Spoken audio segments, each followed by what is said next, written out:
में पैसा लगा रहे हैं। इन्वेस्टर आता है दिल्ली में, मुंबई में जमीनें खरीद के मॉल बनाता है, और जहां जरूरत है हमें वेयर हाउस की, कोल्ड स्टोर की, बाकी चीजों की, कोई पैसा लगाने को तैयार नहीं है। क्यों भाई? मेरे किसान की हर साल 1 लाख करोड़ की फसल बर्बाद होती है, सबको दिख रहा है, लेकिन कोई पैसा लगाने को तैयार नहीं है। क्यों? ऐसी क्या मजबूरी है? भारत सरकार इन्वाइट कर रही है, हरियाणा सरकार इन्वाइट कर रही है कि आओ और इन्वेस्ट करो। लोग इन्वेस्ट नहीं करना चाहते थे। क्यों? और जब तक इन्वेस्टमेंट नहीं होगा आपकी बर्बादी होगी, बर्बादी होगी तो कमाई कैसे होगी? ये एक समस्या हमारे सामने थी। तीसरी बात, जो सबसे इंपॉर्टेंट बात है, दुनिया में भारत ही एक ऐसा देश है जहां सबसे ज्यादा विविध जलवायु है। कश्मीर से लेकर कन्याकुमारी तक, सागर तल तक हमारे पास हर तरह की जलवायु है दुनिया में। ऐसा दुनिया में कोई दूसरा देश नहीं है। फिर भी हमारा एक्सपोर्ट क्यों नहीं बढ़ रहा था? जब हम इतनी वैरायटीज पैदा कर सकते हैं, दुनिया को वैरायटी चाहिए, टेस्ट चाहिए, हम दे सकते हैं, एक्सपोर्ट क्यों नहीं बढ़ रहा था? मूल सवाल थे, यही सवाल हम लोगों के थे इस देश में, कि जब ये नहीं होगा तो किसान की आमदनी कैसे बढ़ेगी? तो सरकार ने जो 3 विधेयक लाए उसका पर्पस क्या था? पर्पस बहुत सिंपल था कि भाई जब व्यापारी व्यापार कर सकता है तो किसान क्यों नहीं कर सकता? जब कंज्यूमर 50 रुपए देता है तो जरूरी वो व्यापारी को दे, किसान को क्यों नहीं दे सकता? तो ये समझ में आया कि कुछ ऐसे कानून हैं इस देश में पिछले 60 साल में जिन्होंने कभी कंज्यूमर और किसान को आमने सामने आने नहीं दिया। मुझे कैसा टमाटर चाहिए, मुझे कैसी भिंडी चाहिए, मुझे नहीं पता। किसान सोचता था भिंडी लगा लूंगा शायद कमा लूंगा, टमाटर लगा लूंगा शायद कमा लूंगा, प्याज लगा लूंगा शायद कमा लूंगा। वो हर चीज शायद में थी, क्योंकि आपके और मेरे बीच में वार्तालाप था ही नहीं। उसके बीच में एक ऐसा बिचौलिया था जिसने कभी मुझे आपसे मिलने नहीं दिया, मेरी जरूरतें आप तक नहीं गई, और आप क्या पैदा कर सकते हो मुझे पता नहीं। और यही रहा कि दिल्ली में बैठ के खराब सब्जी के मैं 50 रुपए देता रहा और अच्छी सब्जी के आपको 2 रुपए भी ढंग से नहीं मिलता। हकीकत रही इस देश की पिछले 60 साल। दूसरी बात रही कि इंफ्रास्ट्रक्चर। आपके देश में कानून ऐसा था कि मैं वेयर हाउस लगाऊं, कोल्ड स्टोर लगाऊं, अचानक किसी के मन में आया कि नहीं नहीं ये कोल्ड स्टोर बहुत बड़ा है, इसमें बहुत सारा आलू प्याज किसी ने रख दिया है, इसको बंद करो। आप इतना नहीं रख सकते। क्यों नहीं रख सकते? बस सरकार का आदेश है। किस बात का आदेश है ये आपको पूछने का हक नहीं। क्यों नहीं है? बस कह दिया। क्या ऐसे माहौल में कोई पैसा लगाएगा? नए कानून में यह कहा गया कि अगर आपको स्टोरेज कंट्रोल में हम आपको हटा रहे हैं, किन आधार पे कानून काम करेगा और कौन किसको तंग नहीं करेगा ताकि आपके गांव में इन्वेस्टमेंट्स आए। ये इन कानूनों ने रास्ता खोला। रही बात आपकी एक्सपोर्ट्स की, आज हिंदुस्तान का सबसे अमीर किसान है अंगूर का किसान। वो भी छोटा किसान है लेकिन अमीर है। क्यों? उसने बाजार को समझा। सुपरमार्केट्स में, 5 स्टार होटल्स में, इंटरनेशनल मार्केट में उन्होंने कहा साहब आपको क्या चाहिए? उन्होंने कहा साहब हमको ऐसा अंगूर चाहिए। उन्होंने कहा हम उगाएंगे, लेकिन उसमें इस तरह की पेस्टिसाइड नहीं होनी चाहिए, आप ये कर सकते हैं, ये नहीं कर सकते। उन्होंने कहा जी हम करेंगे।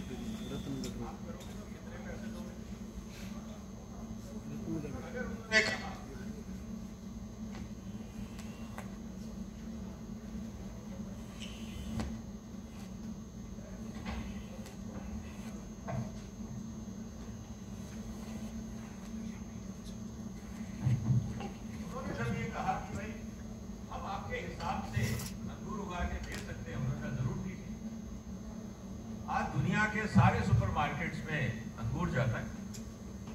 आज आप अगर किसानों की संस्था की वहां एटीएम पे जाएं, मैं शरद पवार साहब के साथ बहुत क्लोजली काम किया, मैं आपको लाइव सिनेरियो बता रहा हूं। जहां किसान अंगूर किसानों की एजीएम होती है, उस मंडप से 7 किलोमीटर पहले से गाड़ियों की लाइनें लग जाती हैं। गाड़ियां कौन सी? एक से एक बड़ी कार। किनकी है? पवार साहब ने मेरे से पूछा, विजय ये गाड़ियां किनकी है? साहब सुना तो है लेकिन पता नहीं कि सब किसानों, वो भी हिंदुस्तान का छोटा किसान है। तो अगर हम ये सोचते हैं कि साहब मेरे को समझ नहीं आ रही इसलिए दुनिया में कुछ नहीं हो सकता, गीता ने यही कहा है कि सोच बदलो। भगवान कृष्ण ने अर्जुन को एक ही चीज सिखाई थी कि जिसको तुम अपना कह रहे हो वो तुम्हारे कर्तव्य के बीच में आ रहा है, सोच बदल। और गीता बना, महाभारत हुई और सच की जीत। ये हमें सीखना पड़ेगा। अब व्यापार में जो सबसे इंपॉर्टेंट चीज है, जो मैं आप लोगों के साथ कहना चाह रहा हूं, व्यापार में हर आदमी नहीं कमाता है, ये भी समझिए आप। व्यापार में, क्योंकि मैं कमर्शियल वर्ल्ड में काम करता हूं, मैं दुनिया भर की कंपनियों के साथ काम करता हूं, 35 देशों में मैंने काम किया। वही आदमी कमाता है जिसके पास बार्गेनिंग होती है, जो भाव-ताव कर सकता है। अब भाव-ताव करने के कुछ तरीके हैं, या तो आपकी क्वालिटी सबसे अच्छी हो, या आप संगठन बनाएं जो आप क्वांटिटी दे सके। जैसे आपके यहाँ बहुत सारे एफपीओज कर रहे हैं, बहुत अच्छी अच्छी स्कीम्स है। अभी मुख्यमंत्री साहब हमें बता रहे थे कि क्या क्या नए प्रयास किए जा रहे हैं किसानों के सशक्तिकरण को लेकर। उसके सपोर्ट के लिए जो इंफ्रास्ट्रक्चर भारत सरकार ने 1 लाख करोड़ का जो फंड किया है, राज्य सरकारों ने उस पर अप्लाई किया है। मैं देख रहा था हरियाणा की तरफ से 2000 करोड़ का एप्लीकेशन आया है कि हम और यहाँ पैसा लगाना चाहते हैं किसानों के लिए। कहने का मतलब क्या है? कहने का मतलब एक ही है कि अगर आपको आगे जाना है और प्रोग्रेसिव बनना है तो पीछे देख के मत चलो, आगे देख। पिछले 60 साल क्या होता रहा, ऐसा होता था, मंडी ऐसा होता, वो रहेगी, कोई किसी को बंद नहीं कर रहा है। लेकिन अगर बाजी मारनी है और जीतना है तो आगे देख के ही चलना पड़ेगा, और उसके लिए हमें अपनी सोच बदलनी। तो पहला कानून जो मैडम ने टी ब्रेक से पहले बताया कि पहला कानून आपको देता है आजादी, कि आपको जो आदमी, जो संस्था पैसा दे, आप उससे काम करें। कोई जरूरी नहीं है कि आपको विजय सरदाना से ही डील करना है। मंडी में आपको अच्छा रेट मिलता है, मंडी में बेचिए। मंडी के बाहर अच्छा रेट मिलता है, बाहर बेचिए। जो पहले मजबूरी हम सबकी थी कि मंडी जाना पड़ेगा, जो ताकत पहले आड़ती है ताकत निकाल के किसान के हाथ में डाल दी। समझिए इस फर्क।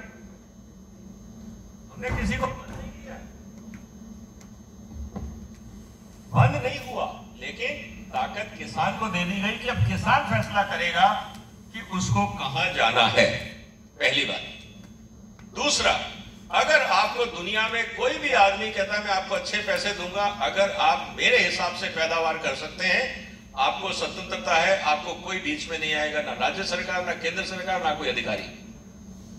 आप दो लोग आपस में फैसला करिए और तय करिए कि कौन सी चीज कैसे बनेगी, कैसे पैदा होगी और कितना पैसा मिलेगा। ये आपको दूसरी आजादी दी गई। और तीसरी, कि जो लोग किसान के साथ मिलके वेयर हाउस बनाना चाहते हैं, कोल्ड स्टोर बनाना चाहते हैं, वो अपना इन्वेस्टमेंट करें।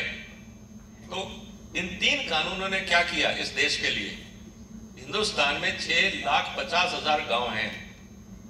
हर गांव को एक इन्वेस्टमेंट डेस्टिनेशन बना दिया। और मैं कल अपने जो व्यापारी मित्र हैं, परसों में उनकी कॉन्फ्रेंस कर रहा था सर, मैंने उन सबको एक कहा, आप अपना अपना गांव अडॉप्ट कर लो, क्योंकि अब ये आजादी नए कानून से आपको मिल गई है। अपने अपने गांव में इंफ्रास्ट्रक्चर बनाओ, वहां की फसल लाओ और अपने मोहल्ले में बेचो। किसान का भी भला, आपका भी भला, आपका गांव भी तरक्की करेगा, आपके मोहल्ले को भी अच्छा खाना मिलेगा। अब ये नए कानून इस बात की इजाजत देते हैं। आप इन कानूनों की ताकत को पहचानो। बहुत लोग हैं, लोग क्यों घबरा रहे हैं इन कानून से, और वो लोग कौन घबरा रहे हैं?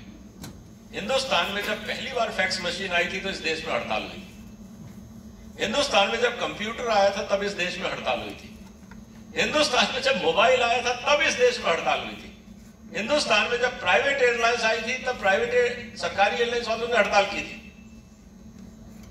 जब इस देश में कुछ भी नया होता है लोग हड़ताल करते हैं। वो लोग कौन है जो हड़ताल करते हैं? ये वो लोग हैं जो बदलाव नहीं चाहते, क्योंकि उनकी बनी बुनाई दुकान के आगे कंपटीशन आ गया। वो कहते हैं यार अच्छा भला तो चल रहा था, अब ये कहां से पंगा आ गया इसमें। तो हम कोशिश करते हैं सरकारों पे दबाव डालने की कि साहब इस बदलाव को रोको। क्यों? देश का भला हो रहा है, हमें उससे कोई मतलब नहीं। किसानों का भला हो रहा है, हमें उससे कोई मतलब नहीं है। मेरा नुकसान नहीं होना चाहिए, मुझे किसी से मतलब नहीं है, मैं स्वार्थी हूं। सिर्फ मेरी दुकान चलनी चाहिए, बाकी किसी की नहीं। आप इस बात को समझिए कि जब भी कुछ लोग एजिटेट करें, सड़क पे आए, तो समझ लेना कि उनमें से किसी की दुकान बंद हो रही है, सबकी नहीं हो रही। और ये दुनिया का परिवर्तन होता है। हम आगे इसकी चर्चा करेंगे, आपके सवाल लेंगे। मैं इस भूमिका के साथ मैं मलिक साहब को बुलाना चाहूंगा आपके बीच में।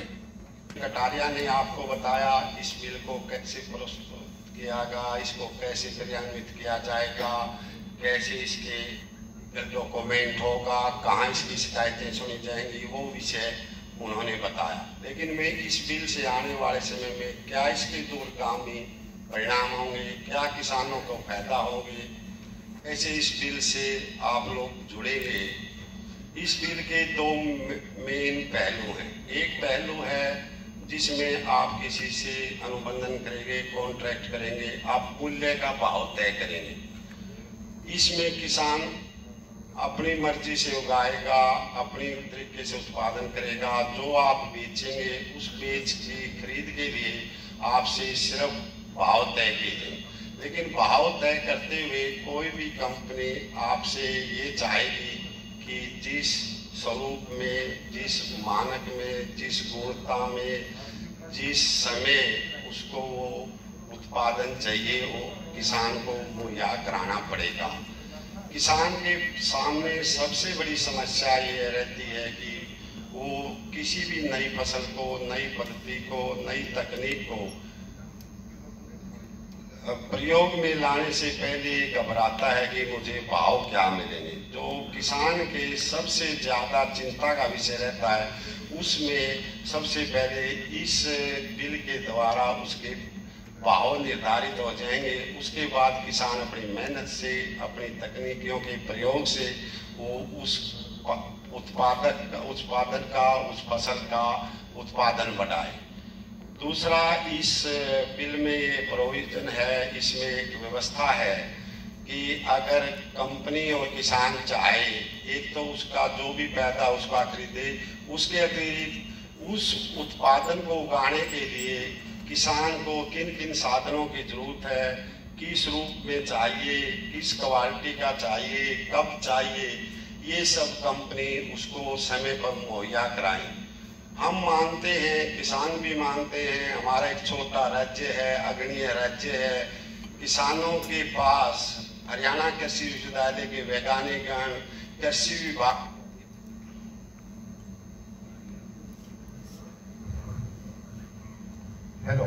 कृषि विभाग के अधिकारी हमारे बहुत नजदीक में रहते हैं, ऐसा किसान महसूस करता है। किसान को लगता है जो भी नई जानकारी आएगी खेती के क्षेत्र में, या विश्वविद्यालय जाएगा, या हमारे जो भी कृषि विभाग के अधिकारी हैं, उसके बाद थोड़े बहुत जो व्यापारी हैं, जो आपके लोकल लेवल, उनके माध्यम से आपको तकनीक होती है।